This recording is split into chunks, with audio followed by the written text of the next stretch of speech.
میں شدید غم اور پین میں یہ ویڈیو بنا رہا ہوں تمام حکومتی ارکان کے لیے۔ شاہدہ اسلام کے آنر سعد اسلام، ان کی فیملی، ان کے فہد اسلام بھائی کی ڈیتھ ہو چکی ہے۔ ڈاکٹر مشل وہ اس حادثے میں جان سے جا چکی ہیں، بیٹا ان کا نہیں مل رہا۔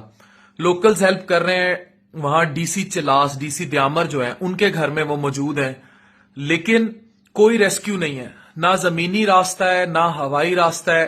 خدارہ گورنمنٹ ایکشن میں آئے، ان کی فیملی کو ریسکیو کیا جائے۔ میری ابھی وہاں رابطہ بھی ہوا ہے، بار بار رابطہ ہو رہا ہے ان کی فیملی سے۔ ہم لوگ یہاں بہت پریشان ہیں، سیال کوٹ میں بھی ان کی فیملی پریشان ہے، اور ان کو لودھرا لانا ہے سب کو، اور ان کا بیٹا ہادی ابھی تک نہیں ملا، وہ لاپتہ ہے۔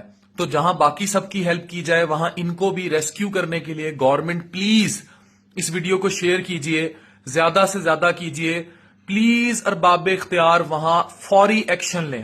وہ لوگ پھنسے ہوئے ہیں، ڈیڈ باڈیز کے ساتھ پھنسے ہوئے ہیں، وہاں کوئی مدد نہیں ہے، اور وہ صرف ایک ہی اپیل کر رہے ہیں کہ ان کی مدد کی جائے۔ پلیز میری آواز سنی جائے، عوام میری آواز ان تک پہنچائے، جہاں جہاں مجھے دیکھا جا رہا ہے ان کو وہاں سے فوراً ہیلی کاپٹر ریسکیو دیا جائے، تاکہ وہ اس جگہ سے نکلے اور اس اذیت سے نکلے، اور ان کو فوراً اس ہنگامی سچویشن میں مدد فراہم کی جائے۔ پلیز انہیں مدد فراہم کریں، پلیز وزیر اعظم پاکستان